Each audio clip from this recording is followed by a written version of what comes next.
ত্রয়োদশ জাতীয় সংসদ নির্বাচনে 297 আসনে নবনির্বাচিত সংসদ সদস্যদের গেজেট প্রকাশ করেছে ইসি। শুক্রবার রাতে ইসি সচিব আক্তার আহমেদের স্বাক্ষরিত এ গেজেট জারি করা হয়। দেশব্যাপী 299 আসনের মধ্যে 297টি আসনের ফলাফল ঘোষণা করা হয়েছে। আদালতের নির্দেশনা অনুযায়ী চট্টগ্রামের 2টি আসনের ফলাফল পরে দেয়া হবে। জামায়াতের প্রার্থীর মৃত্যুতে শেরপুর 3 আসনের নির্বাচন স্থগিত করা হয়েছে। এদিকে গেজেট প্রকাশ হওয়ায় দ্রুতই নবনির্বাচিতদের শপথ পড়ানোর উদ্যোগ নেবে সরকার। সামনে রোজা থাকায় দ্রুত পদক্ষেপ নেওয়া হবে।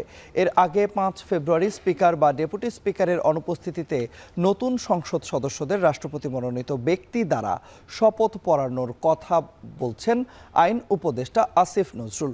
যদিও সংবিধান মোতাবেক নির্বাচন হওয়ার 3 দিনের মধ্যে কেউ শপথ না পড়ালে সেক্ষেত্রে প্রধান নির্বাচন কমিশনার শপথ পড়াতে পারবেন।